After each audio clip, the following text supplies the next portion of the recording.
Assalamualaikum warahmatullahi wabarakatuh.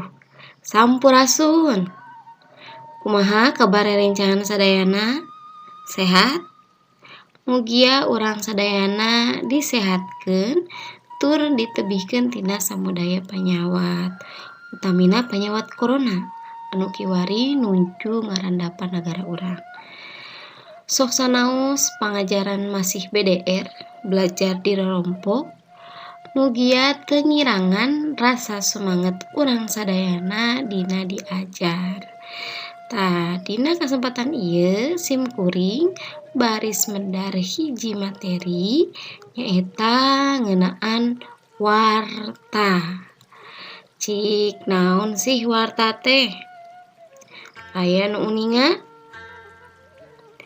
Pamit acan uninga. Pek tinggal video anu baris kusim kuring diputer. Gepkeun nya. Jawa Barat Ridwan Kamil netelakeun pihakna geus nataharkeun sakumna opsi sangkan masyarakat sayaga upama lockdown kudu dilarapkeun di Jawa Barat. Pihakna merdi masyarakat ulah reuas upama sawaktu-waktu dirina nyorang karantina wilayah atawa lockdown keur lar sumebarna wabah COVID-19 atau virus corona di Jawa Barat. Beuki mahabuna pasien anu dirawat alatan COVID-19 ngalantarankeun pamarentah Jawa Barat ngalarapkeun social distancing di Jawa Barat. Sabada hidup nonton video nembe tos gambaran nu kumaha nu disebat warta teh. Pikeun langkung jero ngeunaan mikawruh warta kusim kuring baris dibagi kana sababaraha bagian. Hiji aya ngeunaan wangenan warta. Terus aya ngeunaan tujuan warta. Terus syarat warta, unsur-unsur warta, jenis-jenis warta, struktur warta, sareng nu pamungkas nyaeta lengkah-lengkah nyieun warta. Urang lajeng kana bagian anu kahiji nyaeta ngeunaan wangenan warta. Wangenan warta. Warta teh asalna tina bahasa Sanskerta anu hartosna beja atawa bewara atawa informasi. Numutkeun para ahli, warta nyaeta laporan tina peristiwa atawa kamandang nu sifatna penting, ngiru jeung anyar pikeun masyarakat rea. Janten nu disebat warta teh nyaeta masihan informasi atawa laporan ngeunaan peristiwa atawa kajadian anu sifatna aktual. Warta teh lamun dina bahasa Indonesia mah sami sareng berita. Dina bahasa Inggris disebutna news. Dugi ka dieu paham disebat warta? Urang lajeng kana bagian salajengna nya. Syarat warta. Janten seumpama hiji warta hoyong dianggap janten karya jurnalistik, aya sababaraha syarat anu kedah diperhatoskeun. Nu kahiji nyaeta kedah aktual. Janten dina ngadugikeun warta, urang kedah milarian informasi anu ter up to date, anu haneut keneh atawa anu anyar keneh. Bahasa gaulna mah nu keur ngehits naon yeuh. Kitu teu kenging anu tos basi. Terus nu kadua syaratna nyaeta kedah faktual. Faktual teh dumasar kana fakta nya, dumasar kana kaayaan anu sabenerna. Ulah gosip nya atawa ceuk atawa cenah. Terus kedah objektif. Luyu jeung kenyataan, teu ditambahan, teu dikurangan. Jadi saayana ulah diaya-aya. Syarat nu kaopat kedah saimbang. Porsina sarua teu mihak ka sasaha. Urang dina ngadugikeun warta kedah netral nya, aya di tengah-tengah, teu meunang berat sabelah. Nu pamungkas syaratna nyaeta kedah akurat, tepat, bener ya, kasalahan. Dina ngarugikeun warta atanapi informasi, urang kudu sesuai pisan sareng kenyataanana. Kedah akurat. Ulah aya kesalahan sabab ieu warta baris didugikeun ka balarea. Ieu syarat-syarat anu kedah diperhatoskeun saumpama hidup ngadamel atanapi ngadugikeun hiji warta. Dina ngadamel warta aya sawatara tujuan ya anu tiasa ku urang dipilih. Nu kahiji nya tujuan warta teh pikeun nepikeun beja. Beja teh informasi nya. Informasina ka saha nya ka balarea, ka masyarakat anu ngadangukeun eta warta. Sangkan menangkeun informasi anu sarua.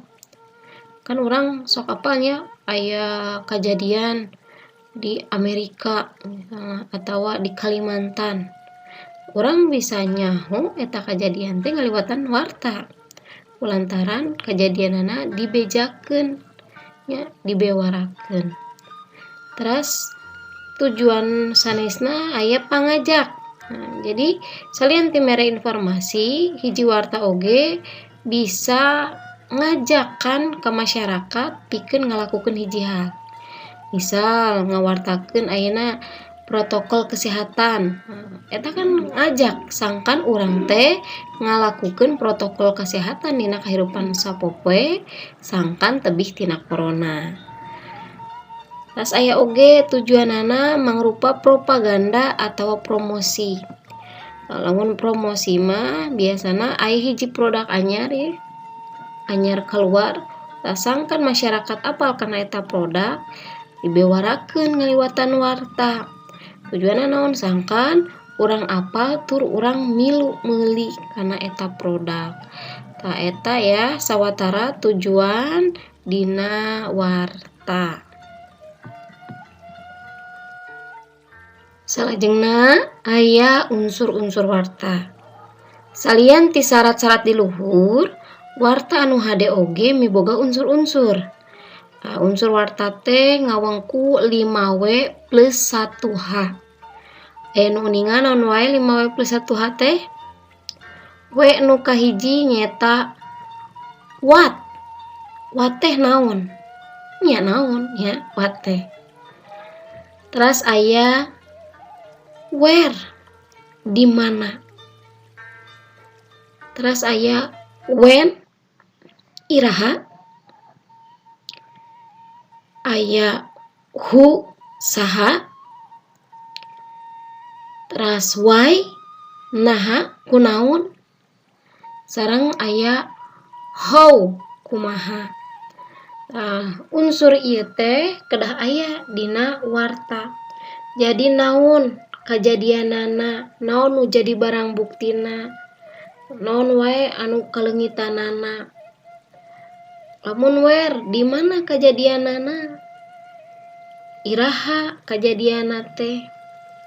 Saha wae nu jadi korbanna atawa saha nu jadi palakuna? Naha eta kajadian teh bisa ngabalukarkeun leungitna nyawa atawa naha eta peristiwa teh bisa lumangsung. Terus kumaha kronologina. Tah ieu 5W plus 1H ieu teh hukumna wajibnya. Enten hiji warta nu disebat sae upami ngawengku tina 5W plus 1H ieu. Jenis-jenis warta. Dumasar kana wanguna warta kabagi jadi dua. Nyata nu kahiji aya warta lisan. Warta lisan teh warta nu didugikeunana secara lisan ya. Contohna nu kaasup kana warta lisan teh aya TV, terus aya radio, aya oge HP ya. Lantaran ngaliwatan HP ieu tiasa ngakses sawatara warta nya. Contohna dina YouTube ya atawa video-video anu di-share kana WA nya atanapi Telegram. Terus warta nu kadua aya nu bentukna tulisan. Warta tulisan mah jadi warta anu kudu dibaca ku urang. Contohna koran ya. Terus majalah, aya oge tabloid ya. Contoh sanesna aya dina internet ngaliwatan Google nya atanapi tiasa oge ngaliwatan share WA. Nah ieu jenis-jenis warta.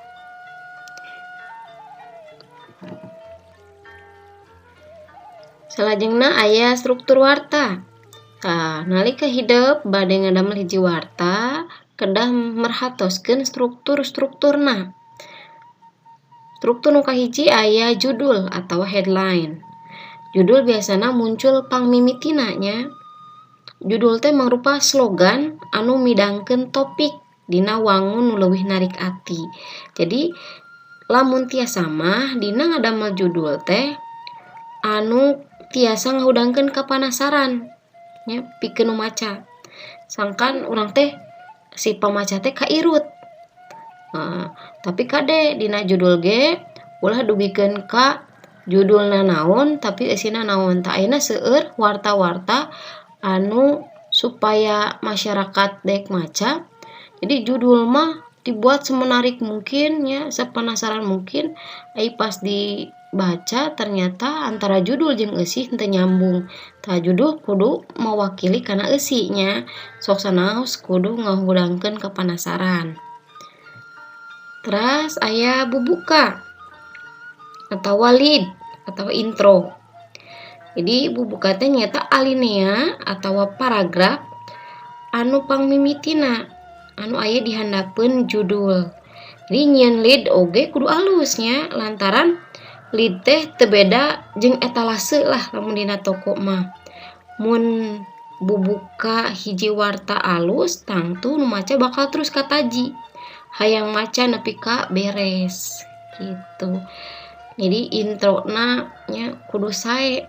Lamun tiap video mah bentuk kalimah utama teh anu mantak si pamaca teh kataji. Struktur salajengna aya waruga. Waruga dina warta atawa dina bahasa Inggris mah struktur itu disebutna event nya, event nya. Pokona eventna tulisanana nya. Nah, ieu mangrupa eusi atawa inti tina warta. Nah, jadi sakumaha anu tadi unsur-unsur warta nu 5W+1H teh ya. Eusi warta ge nu sae teh kedah dumasar kana 5W+1H. Jadi naon kajadianana, di mana, iraha, saha wae ya nu kalibetna sareng kumaha jeung kunaon teh kedah aya dina bagian eusi. Terus anu kaopat aya pamungkas ya atawa panutup warta, end nya, ending. Jadi ieu mangrupa alinea terakhir nya atau paragraf terakhir minangka omongan anu bisa nyindekeun kana eta warta. Tah ieu struktur nu aya dina warta. Urutanana kedah luyu nya. Judul, bubuka, waruga, panutup.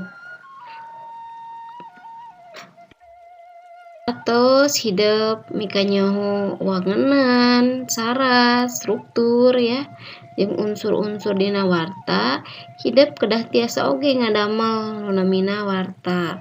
Pikeun ngadamel hiji warta, aya lengkah-lengkah anu kedah diperhatoskeun. Naon wae lengkah-lengkahna? Nu kahiji nyaeta fact organizing atawa pengorganisasian. Jadi urang ngumpulkeun heula fakta-fakta nu pakaitna sareng warta. Biasana fakta teh dikumpulkeun ku reporter atawa peliput. Saeus kakumpul fakta-faktana aya lead decision nya. Punten ya pami bahasa Inggrisna rada sae. Lead decision teh nyaeta nangtukeun keputusan anu pasti. Cocok henteu warta eta pikeun dimuat. Tah janten saeus urang ngumpulkeun fakta nu aya, didiskusikeun heula. Nah ieu teh luyu atanapi henteu pikeun dimuat boh dina TV, boh dina wangun majalah. Saatos lead decision nya karena word selection. Nah, jadi aya tahapan milihan kecap anu pas atanapi anu henteu pikeun ngarojong kana eusi warta. Ta usahakeun alur warta runtut jeung ulah dicek celok. Nah, sabab bisa ngabalukarkeun kurangna maham anu maca warta jeung pamiarsa nu nongton. Di alurna kedah ngaruntuy. Lamun teu mah ti A nepikeun ka Z teh kudu sesuai. Teu meunang nguclak-kiclok. Soalna bakal ngabalukarkeun kurangna si audiens atawa si pamaca mika paham kana warta nu kurang dijieun. Terus aya start to write ya. Nyaeta memeh nulis warta kumpulkeun heula referensi anu ngarojong.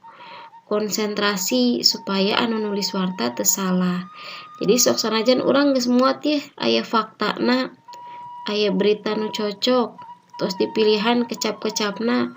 Tah urang kudah kersa milarian referensi sanes nu pakait sareng warta nu rek didugikeun. Tujuanna penegasan supaya fakta nu urang didugikeun teh benar-benar real, lain ngan saukur ti hiji sumber tapi ti sababaraha referensi.